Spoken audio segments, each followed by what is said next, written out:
It's time for the tablet we've all been waiting for. It's the Motorola XOOM for Verizon Wireless. $600 for this bad boy. And let's get this out of the way. First and foremost, there will be a 4G upgrade for this in about 90 days. You ship it back to Motorola, they do some internal tweaking, send it back to you, and it's 4G capable, and it's all free. But for now, the XOOM operates on Verizon's EVDO 3G network. Now let me give you the spec rundown for this bad boy. It's got an NVIDIA Tegra 2 dual-core chipset with 1 GHz for each core. It has 1024 megabytes of RAM, and it runs the latest Android 3.0 Honeycomb OS. The Motorola XOOM is packed with a gyroscope, barometer, accelerometer, e-compass, and adaptive lighting. The Motorola XOOM is stocked with 32 gigabytes of internal memory, and it houses microSD cards up to 32 gigabytes as well. This tablet also has a 5 megapixel camera in back with dual LED flash with the capability of recording 720p HD video, and it has a 2 megapixel front-facing camera for video chat. When we talk about the camera's image quality, it's kind of deceiving. First of all, you look like a crazy person holding this giant thing up taking pictures. Secondly, the live camera view, the quality of the resolution is very poor.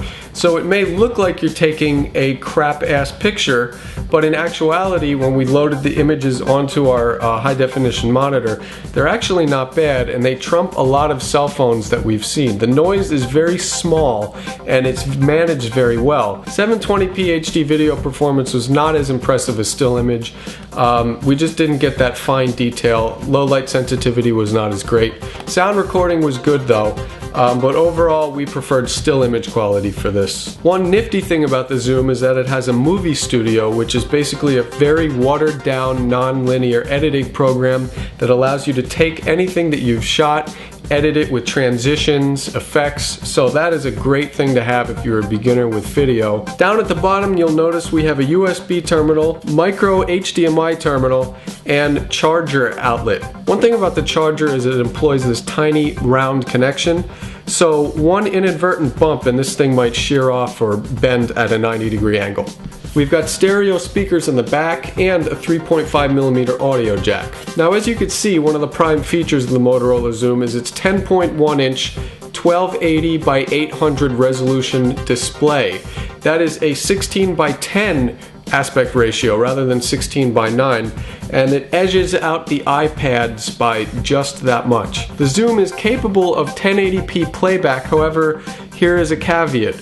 This tablet only supports MP4, H.263, and H.264 video files. MOV files, AVIs, everything else are not going to play on this tablet until it receives some serious upgrades, hopefully. But we'll expound on the video situation in the tour. First off, this tablet doesn't come with any kind of Microsoft Office type software to handle Word and Excel documents, etc. We have to rely on the Android market for that, and most applications from the Android market are about 15 bucks. Also, there's no Skype video chat on the XOOM. We could make Skype voice calls with ease anywhere in the world, but there's no video chat. We had to rely on Fring for that, but we'd rather have Skype because it's higher quality. And lastly, we know that the XOOM is packed with a powerful chipset, but there were some times when we had to force close applications, including the camera. We actually had to restart the XOOM in order to get the camera to work again. But we'll balance that out with a plus, and that was the battery life. This thing actually lasted 2 days and 20 hours before it asked us to plug it in. So the battery life on the XOOM is very good. Now I'm going to be your tour guide through Android 3.0 and the Motorola XOOM. Let's get it started. Here is Honeycomb 3.0. There we have 5 home screens on the XOOM. And let's go back here. Just tap and hold. There are all of our home screens. We could take any of these applications, drag them onto any home screen like that, and customize that way. And as you can see, this is a tabbed structure. So here are all our widgets. And not too many widgets on the XOOM, but useful ones like bookmarks and ebooks. And we could just pretty much customize wallpapers here as well. So let's go back, and these are our home, back, and recent applications buttons here. As you could see, That takes us home, all of our recent applications we've been through, and our back button. One cool thing about the widgets, like the Android Market or the YouTube widget, is that we could actually kind of flick these around like a card catalog. And same thing with YouTube. Also in the bottom right corner, you notice we have kind of a little control panel. We've got the time here, we've got our connections, our battery life, and here is settings menu. Takes us to kind of basic connection settings, but we could also go to the main settings menu from here as well. And one great thing about this is we do get battery use. We also get manage applications. Whoops, let's go back.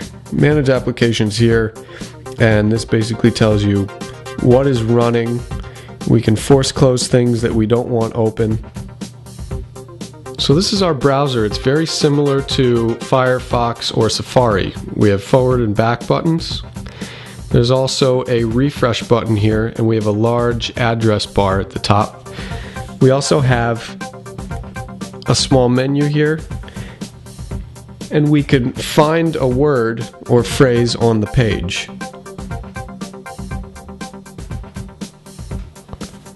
Like that.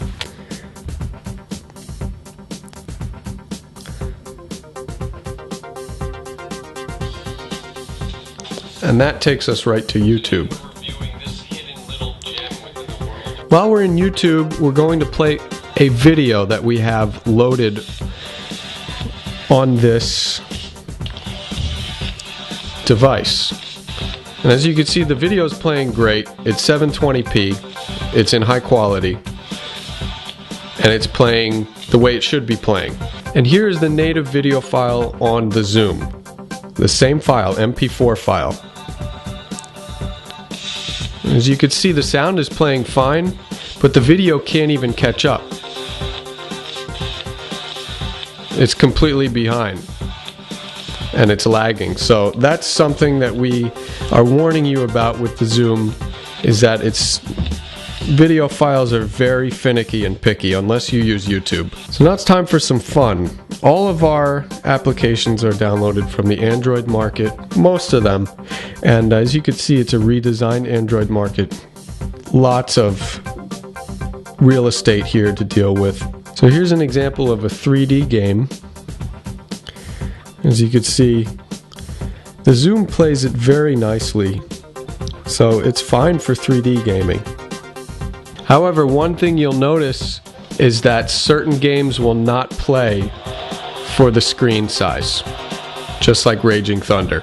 So that's something to take into consideration. Here's the music hub. This is something we really like. We get 3D diagonal scrolling. Here we could create playlists, we can shuffle. The only thing is there's no equalizer, so we can't play with the sound settings. So here's a look at our Gmail. It's great. We have all of our emails on the left side, our full emails here. And it's just so easy to send, easy to compose, and we'll get to that in a minute. We could also configure anything, Hotmail. We got also do corporate. There's a VPN client here. Also, here's calendar. In calendar, we could create events here. We could also pinch and zoom. We could view month, day, and everything syncs, of course, with our contacts as well. Here we have all of our contacts, full information. Everything's kind of the similar format to email. Here's our InfoSync diagnosis with the Motorola XOOM. First off, it blows away the 7-inch Samsung Galaxy Tab. It's about even with the iPad, however. It is a big step for Android as far as Honeycomb goes. Our internet experience was fantastic, and for the most part the Zoom offered productivity that was beyond our expectations. However, we didn't get Skype video chat. We don't have any kind of native Office program. We had to deal with some forced closing of applications and games, and the Motorola XOOM is close, but no cigar. We know we're going to see huge improvements in the tablet industry this year, but if you want a tablet now, we would recommend the Motorola XOOM or the iPad. Until next time, for InfoSync World, I'm Mike Perlman.